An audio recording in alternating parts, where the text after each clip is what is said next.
O ito naman, Dayan. Ang sunod nating makakasama dito po sa RSP, isang kilalang fashion designer na 44 na taon na po sa industriya. Mga ka-RSP, ating i-welcome sa studio ngayon si Mr. Boyet Fajardo. Tito Boyet, welcome back to Rise and Shine Pilipinas. Good morning. Good morning. At saka isa rin po siyang advocate for persons with disability bukod po sa isang pagiging fashion designer. It's nice to have you here po sa studio live. Thank you. And, alright, first of all, congratulations po, Tito Boyet. Yes. More than 4 decades na po kayo sa fashion industry. Yes. Looking back, paano po ba kayo nagsimula sa industriyang ito? At ano po ang sikreto? At tumagal po kayo ng ganito nga more than 4 decades All na, right. Tito Boyet. About 44 years ago, I started my designing career being apprentice to different fashion designers. So I was an illustrator before because they say that I am good in illustration, no? And I was a student at University of Santo Tomas that time. So for 2 years, I was working with different designers, and then after that, in 1980, I was able to put up my very own at the age of 18. No, I was in my second year, third year irregular student at University of Santo Tomas at that time. So that's how I started my career. No, and I am very proud to say that to this day I am still in the business and still counting. Okay, looking back, of course, because there was this, parang strong urge for me to become that I wanted to be like this, and then that strong determination made me where I am today. And you say, and you ask that how I was able to sustain it. All right, I've been to 5 generations of fashion: the baby boomers, the Generation X, the Generation Y, and then now the millennials, and now the Gen Z. Look at that. So I'm just proud to say that I have been through those stages, and each era has a spectacular contribution for that, no, in the field of fashion. So I would say that the reason why I was able to sustain is that because of what you call reinvention. So for each era, I have to reinvent myself, and that reinvention proved that, I was never lost with it. I was always on track. And maybe that would be the reason where that's why I am still here today. Well, congratulations, Tito Boyet. You've achieved so much when it comes to the fashion industry. Yes. And of course, you're also an advocate of PWD. And being part of that community or group, we want to know, are there any challenges along the way? Being part of that community that you faced, being in the fashion industry as well. Naka-apekto po ba? Yes, in the beginning, of course, being a person with disability, you will always get ridiculed. You will always get ostracized by people because people look down on this. So that's the reason why mainly the people with disability have this great inferiority complex, which I did not have even in those periods.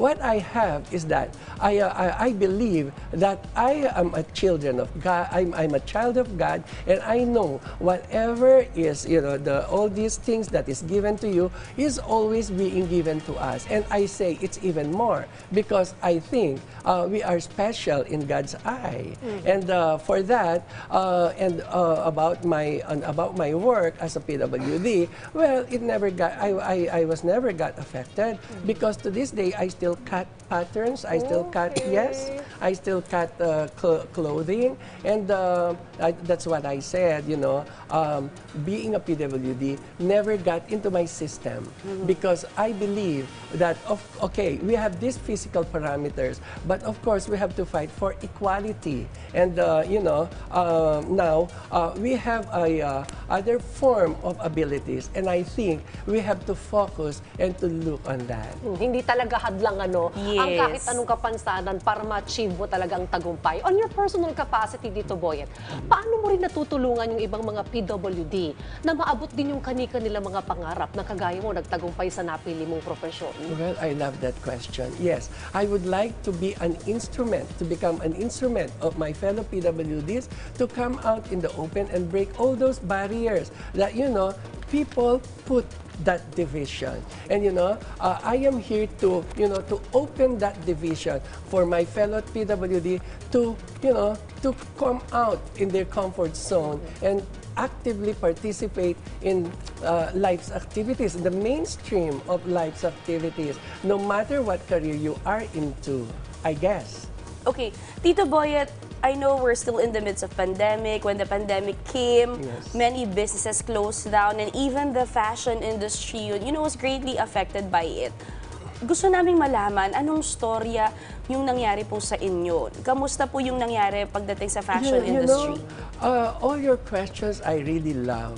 It gives me the challenge, to answer them well. All right.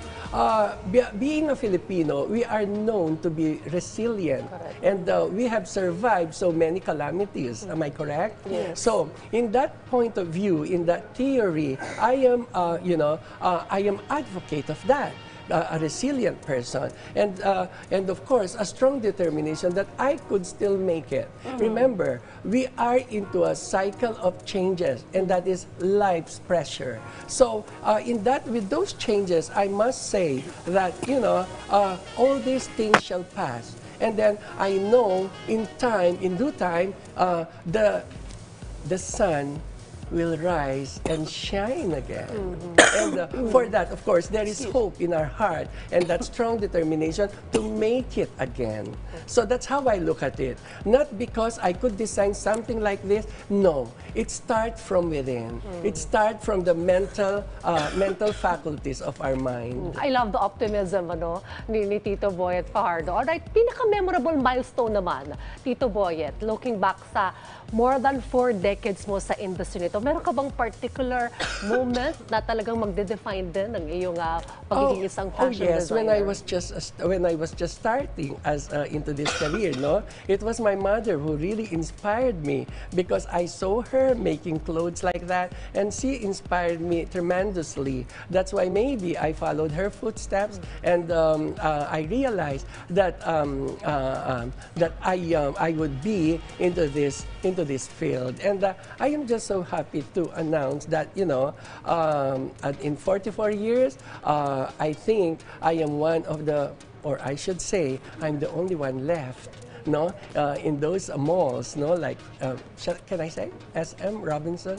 And almost 80% of malls in the country, our clothes are still available and still being patronized, as I said, from the baby boomers in those era and Gen now Z, the Gen Z. And you also have a newest fashion line called the Fabulous at 40, Tito Boyet.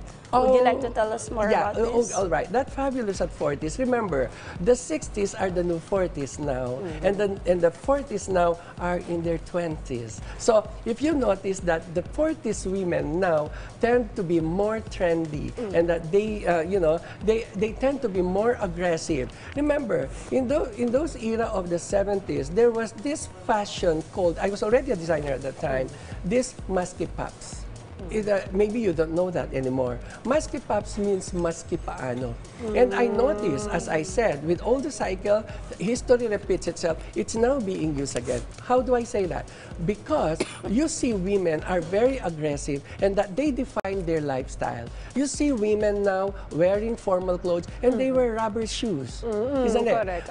Before, it was a big no-no at the time. And then, if you combine colors in those eras, the colors that you see now was really a no-no. It's called baduy at that time. But now, it's the in thing. So, things have changed. And then, we just have to embrace those changes, and that I say, it's called the reinvention. Yun. Despite all the challenges at iba't ibang trends din sa fashion, Tito Boyet is still here. Congratulations, Tito Boyet. In your 44th year sa industry, congratulations again. Maraming salamat po sa pagsama sa amin ngayong umaga. Muli, nakapanayan po natin si Tito Boyet Fajardo, isa pong fashion designer at advocate din para sa mga persons with disability. Can I greet somebody? Sige po. And maybe I could say something that, my end line for this is that I want to be remembered as a young poor boy with a person with disability, but never got into something that hold that.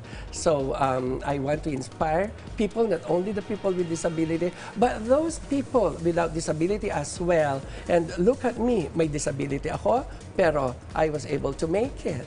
no? So, hindi ba nakakahiya? Kayo with disability, you don't make it. So, I mean, you know, I'm just trying to be funny. But then, come to look at it, there's a tinge of truth of that. All right, thank you for sharing your story. I would like to greet my brother who's watching now, Kuya Doc Chess, and my business partner. By the way, I'm also into build and sell. I mean, I'm into construction business too.